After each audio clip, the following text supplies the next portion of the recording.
হিন্দু ধর্মের প্রতি শ্রদ্ধা রেখেই বলছি, তাদের ধর্মে একটা বিধান আছে যে আপনি ভালো হিন্দু হতে চাইলে আপনাকে গোমূত্র পান করতে হবে, মানে গরুর পেশাব পান করতে হবে।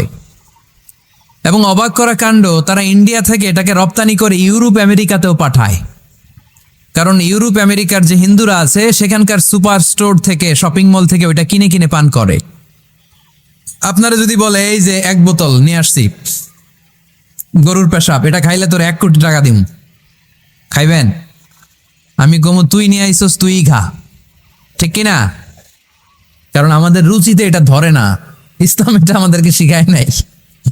তো ইসলামটা হচ্ছে রুচিসম্মত ধর্ম, স্বভাব সুলভ ধর্ম। তারপরে হিন্দু ধর্মে ছোট বাচ্চাদেরকে পবিত্র করতে হলে, মেধাবী করতে চাইলে গোবরের স্তূপ করে ওখানে ফেলে দিতে হয়। ওই বাচ্চা ছুটে আসবে, কান্না করবে, আবার ফেলতে হবে। ওর গা গোবর দিয়া একেবারে বিউটি পার্লারিং করে তারপরে ওর গোসল করাইলে ও খুব ভালো হয়ে যাবে, এরকম আইডিওলজি তারা বিলিভ করে। তো এটা একটা প্রাণীর মল কারো গায়ে মেখে পার্লারিং করা, এটা কি আমাদের আকলে ধরে? আমাদের ধর্মে এরকম কোনো বিধান আছে? হিন্দু ভাইরা যদি থেকে থাকো, just ponder on the news, এই বিষয়গুলোর উপর একটু থিঙ্ক করো, একটু ভাবো, চিন্তা করে দেখো। ইসলাম হচ্ছে দীনুল ফিতরা, স্বভাব সুলভ ধর্ম। এইখানে মনে মানে না এরকম কোনো বিধান আল্লাহ দেয়। এটা জ্ঞানের ধর্ম, জ্ঞানের উপর প্রতিষ্ঠিত। এই ধর্মের প্রথম কথা হচ্ছে পড়ো। প্রথম কথা কি? আরবিতে কি? বিসমি রাব্বিকাল্লাযী, read in the name of your lord who has created. পড়ো তোমার প্রভুর নামে যিনি তোমায় শিখিয়েছেন। সুবহানাল্লাহ পড়েন। আবু দারদা রাদিয়াল্লাহু তাআলা আনহু বলতেন, কুন আলিমান, আলেম হও, আও মুতাআল্লিমান, অথবা আলেমের ছাত্র হও, আও মুত্তাবিআন, অথবা আলেমের ফলোয়ার হও, আও মুহিব্বান, অথবা আলেমকে ভালোবাসো, ওয়ালা তাকুনিল খামিস, 4টা হইও, 5 নাম্বার হইও না, ফাতাহলিক, তাহলে ধ্বংস হয়ে যাবা। 5 নাম্বারটা হচ্ছে আলেম বিদ্বেষী, খবরদার আলেমদের পিছনে লেগো না, তাহলে তোমার দিন দুনিয়া আখিরাত সবটারে বরবাদ করে দিবে কে? এটা নলেজের উপর বেস করে ধর্ম, এখানে উল্টাপাল্টা কথা বলার সুযোগ। ইসলাম ছাড়া কেউ যদি অন্য কোথাও শান্তি তালাশ করে, ইসলাম ছাড়া অন্য কোনো মতাদর্শে কেউ যদি জীবন সমস্যার সমাধান তালাশ করে, আল্লাহ বলে তার কোনো আমল আমি কবুল করব না। কিয়ামতের দিন লোকটা হবে হায় হায় কোম্পানির ম্যানেজার, সে হবে ক্ষতিগ্রস্ত। এজন্য আমাদেরকে ইসলাম মানতে হবে। আমাদের ধর্মের নাম কি? এই ইসলাম মনে হয় শুধু আমাদেরই ধর্ম, অন্য কোনো নবীদের মনে হয় ধর্ম না। সৈয়দনা আদম আলাইহিস সালামের ধর্মের নাম কি? নূহ আলাইহিস সালামের ধর্মের নাম? ইব্রাহিম নবীর ধর্মের নাম? মুসা আলাইহিস সালামের ধর্মের নাম? ঈসা আলাইহিস সালামের ধর্মের নাম? আল্লাহর ধর্মের নাম? আল্লাহ বলেছেন ইসলাম হচ্ছে দীনুল্লাহ, এটা আমার দিন, এটা আমার ধর্ম, এই ধর্ম আমি পাঠিয়েছি। এটা কোনো মন মস্তিষ্ক প্রসূত কথা নয়, এটা নিজের মন গড়া বানোয়াট কোনো ধর্ম নয়। চিল্লায় বলেন ঠিক কি না? সব নবীদের ধর্মের নাম ছিল ইসলাম। অনেকে আমরা গুলিয়ে ফেলি, আমরা মনে করি শুধু আমাদের ধর্মের নামই ইসলাম, অন্য নবীদের ধর্মের নাম বোধহয় ইসলাম না। এটা ভুল।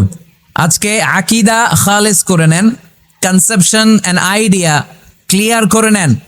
সব নবীদের একটাই ধর্ম, চিল্লায় বলতে হবে কি নাম?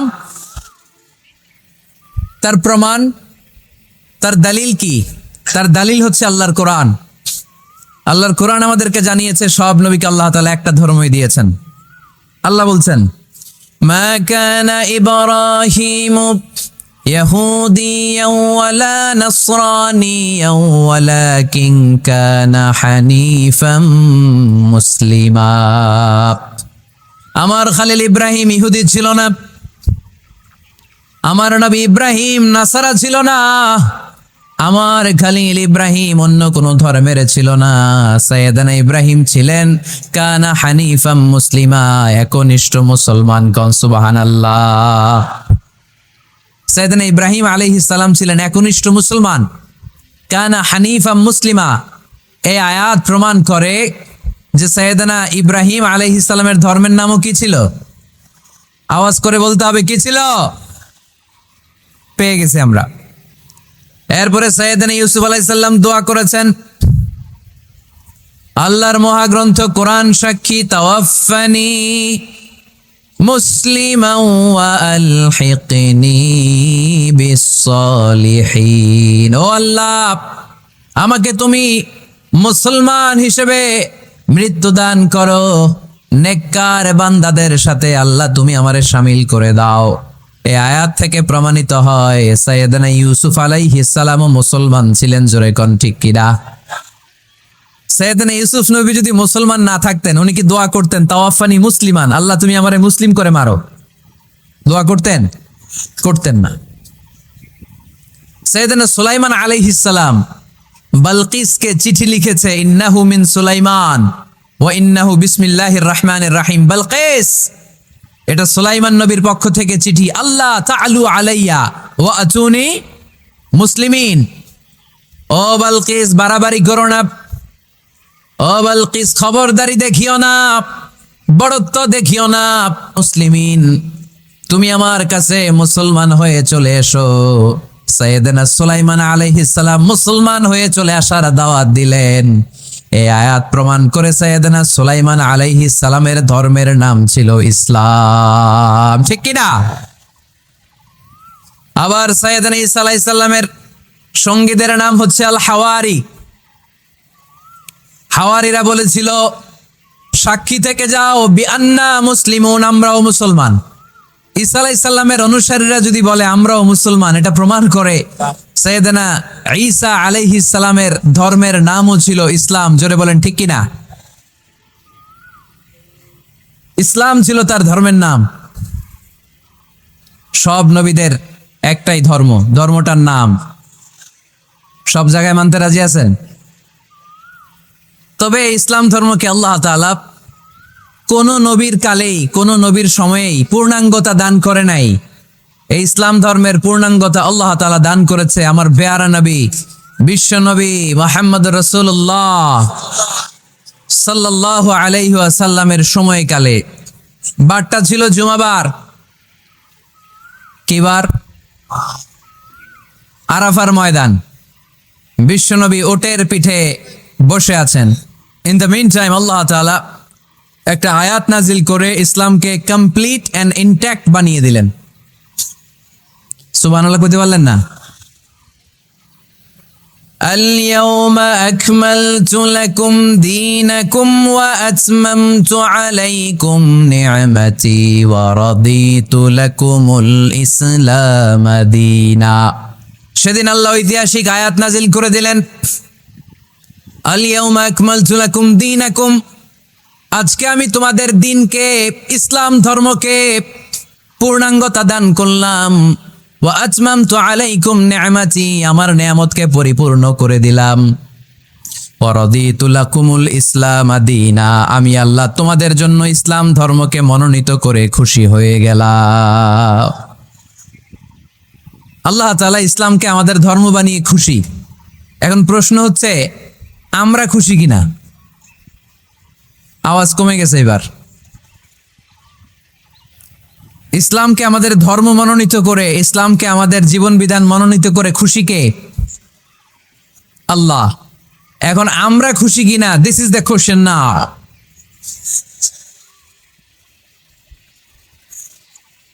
খুশি? কম না বেশি? আসলে আমরা বেশি খুশি এবং প্রতিদিনই এই ঘোষণা দেই, প্রতিদিনই এই ঘোষণা দেই যে আমরা ইসলাম পেয়ে খুশি, কিন্তু অর্থ জানি না, তাই বুঝি না। আমরা প্রতিদিন নামাজের পরে পড়ি রাদিতু বিল্লাহি রাব্বা, রব হিসেবে আল্লাহরে পেয়ে আমরা খুশি। ওয়াবিল ইসলামি দীনা, ইসলামকে ধর্ম হিসেবে পেয়ে খুশি, ঠিক কি না? এই দোয়াটা সালাম ফিরানোর পরে আমরা পড়ি না? পড়ি। রাদিতু বিল্লাহি রাব্বা, আল্লাহরে রব হিসেবে পেয়ে খুশি। ওয়াবিল ইসলামি দীনা, ইসলামকে দিন হিসেবে পেয়ে আমরা খুশি। কিন্তু প্রত্যেক দিন ফরজ সালাতের পরে এই দোয়াটা পড়ি কিনা ভাই? রাদিতু বিল্লাহি রাব্বা, আল্লাহ তোমারে রব হিসেবে পেয়ে খুশি। ওয়াবিল ইসলামি দীনা, ইসলামকে ধর্ম হিসেবে পেয়ে আমরা খুশি। এই দোয়াটা পড়ি কিন্তু অর্থ বুঝি না, তাই হৃদয়ে লাগে না, ঠিক কিনা? এজন্য অর্থ জানার দরকার আছে না নাই? আমি সব সময় বলি, প্রিয় ভাইয়েরা, কোরআনের অর্থ পড়ুন, মাতৃভাষায় কোরআনকে বুঝুন। এই যে মোবাইলের ভেতরে এখন অ্যাপস পাওয়া যায়, এটারে বলে স্মার্টফোন। কি ফোন? যারাই আপনি স্মার্ট হইতে চান একটা স্মার্টফোন নিয়ে নেবেন, স্মার্ট হয়ে যাবেন। তো এটা আপনাকে স্মার্ট বানাবে, সবকিছু এটার ভেতরে থাকে, সব পাওয়া যায়। এখানে আপনি কোরআন নিয়ে পড়তে পারবেন কোরআনে আল্লাহ কি বলেছে। তো অর্থ বললে আপনার হৃদয়ে লাগবে। আমরা তারাবির নামাজ পড়ি 20 রাকাত, ঠিক কিনা? কত আযাবের আয়াত যায়, কত জান্নাতের সুন্দর বর্ণনা চলে যায়, কিন্তু যিনি পড়ায় উনিও কান্দে না, আমরাও কান্দি না, ঠিক কিনা? ওনারও পশম দাঁড়ায় না, আমাদেরও পশম দাঁড়ায় না।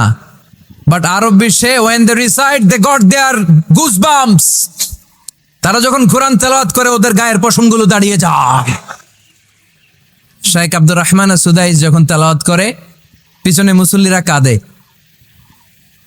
আমি গত বছর হজে ওনার পেছনে নামাজ পড়ছিলাম, উনি সূরা কুরাইশ পড়ছে, উনি পড়ছেন ফালিয়াবুদু রাব্বা হাযাল বাইত। এই কথা বলে উনি কাঁদতে শুরু করলাম, আমরাও কাঁদতে শুরু করলাম। কারণ এই আয়াতের অর্থ হচ্ছে ফালিয়াবুদু লিইলাফি কুরাইশিন ইলাফিহিম রিহলাতাশ শিতাই ওয়াস সাইফ।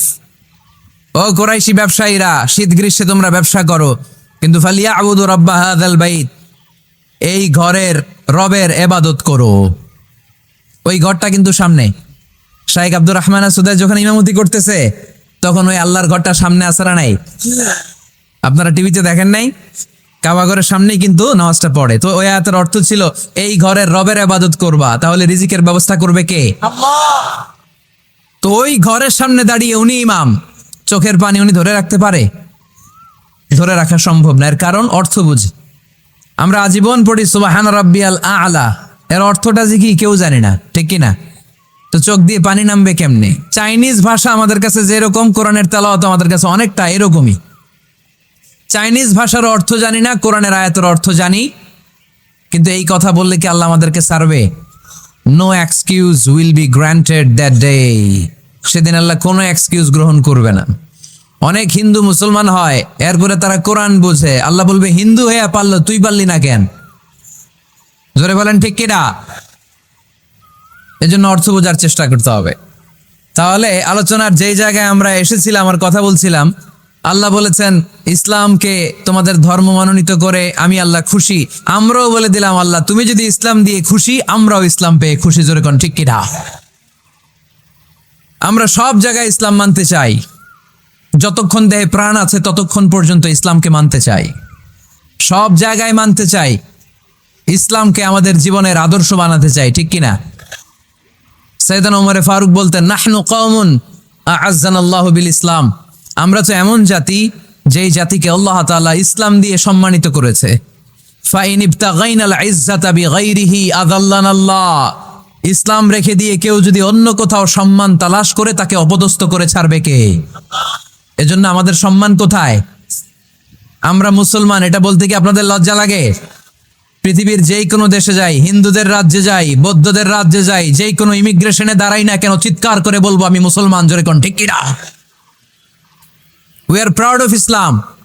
ইসলাম আমার অহংকার, ইসলাম আমার গর্ব, ইসলাম আমার আল্লাহর দেয়া ধর্ম। এজন্য ইসলামের বিজয়কে কেউ ঠেকিয়ে রাখতে পারবে? আমি প্রায় উদাহরণ দিয়ে, উপমা দিয়ে বলি, ইসলাম হচ্ছে চারা বীজের মতো। চারা বীজ মাটিতে ঢুকিয়ে দিলে এটা উপরের দিকে ওঠে। তো ইসলামকে যারা মাটিতে গেড়ে ফেলতে চায় তারা জানে না ইসলামের উপমাটা অনেকটা চারা বীজের মতো। ইসলামকে মাটিতে গেড়ে দিলে এটা কি হবে? জোরে বলেন, আরো জোরে বলেন। উপরের দিকে গর্জে উঠবে। এই যে উপমা দিছি, এটা নিয়েও আবার অনেকে ভুল ধরে, আছে না নাই? আল্লাহ নিজেই কোরআনে উপমা দিয়েছেন, মাসালুল্লাযীনা ইউনফিকুনা আমওয়ালাহুম ফি সাবিলিল্লাহি কামাসালি হাব্বা, যারা আল্লাহর রাস্তায় দান করে এই দানের উপমা হচ্ছে একটা চারা বীজের মতো। সুবহানাল্লাহ পড়েন। এই চারা বীজ থেকে 7টা শীষ বের হয়, প্রতিটা শীষে জন্ম নেয় শত শস্য দানা। আল্লাহ যারে চায় ইচ্ছা মতো রিজিক দিয়ে তার জীবনকে পূর্ণাঙ্গ করে দেয়। সুবহানাল্লাহ পড়েন। এজন্য আল্লাহ বললেন ইসলাম হলো আমার একমাত্র মনোনীত ধর্ম। ইসলাম ছাড়া অন্য কেউ যদি সম্মান তালাশ করে তার কাছ থেকে কিছুই আমি গ্রহণ করব না। কিয়ামতের দিন সেই লোকটা হবে হায় হায় কোম্পানির ম্যানেজার, ঠিক কিনা? এজন্য আমরা একটা ধর্মকেই মানতে চাই। চিল্লায় বলেন তো ধর্মটার নাম কি? ইসলাম ছাড়া অন্য কিছু মানি না। ইসলাম ছাড়া অন্য কিছু মানি না, মানব না। বিষ্ণু ঈসা ইসলাম বলেছেন এই ইসলামের বিজয়কে কেউ ঠেকিয়ে রাখতে পারবে না। তার কারণ ইন্নাল্লাহা জাওয়ালি আল আরদা, নিশ্চয় আল্লাহ তাআলা এই জমিনটাকে আমার জন্য সংকুচিত করে ছোট করে দেখিয়েছে। ফারাআইতু মাশারিকাহা ওয়া মাগারিবাহা, আমি এই পৃথিবীর ডানে বায়ে সামনে পেছনে সবটা দেখেছি। আর আমার চোখ যতদূর পৃথিবী দেখেছে ততদূর জায়গায় আল্লাহ আল্লাহু আকবরের ধ্বনিকে পৌঁছে দিবে। তাই এই ইসলামের বিজয়কে কেউ থামাতে পারবে? গোটা বিশ্বব্যাপী আজ ইসলামের জয় জয়কার। কালিমা পড়ে অন্যান্য ধর্মের লোকেরা আজ মুসলমান হয়ে যাচ্ছে, ঠিক কিনা? আমাদের তাফসির মাহফিলগুলোতেও অনেক হিন্দু ভাইরা কালিমা পড়ে মুসলমান হয়, আপনারা শুনছেন? আলহামদুলিল্লাহ কবেন না? আলহামদুলিল্লাহ। গোটা বিশ্বের সবচেয়ে নির্যাতিত ধর্মের নাম হচ্ছে ইসলাম, সবচেয়ে নিষ্পেষিত, খালি মায়ের খায়। গোটা বিশ্বে মুসলমানেরা মার খায়, কিন্তু তারপরেও বিধর্মীরা তাদের ধর্ম বাদ দিয়ে এই ইসলামের ভেতরে ঢোকার জন্য প্রতিযোগিতা শুরু করে দিয়েছে। ইউরোপ আমেরিকাতে মসজিদের সংখ্যা বেড়ে যাচ্ছে। তাদের যে খ্রিস্টানদের গির্জা, এগুলো তারা বিক্রি করে দিচ্ছে, মুসলিম কমিউনিটি ওই গির্জারে মসজিদ বানায় ফেলতেছে। এই ইসলামের বিজয়কে কেউ ঠেকায় রাখতে পারবে? যেহেতু ইসলামের বিজয় অবশ্যম্ভাবী, আমরা ইসলামের সাথে মিলে থাকতে চাই, মিশে থাকতে চাই, আমরা বিজয়ের অংশীদার হতে চাই।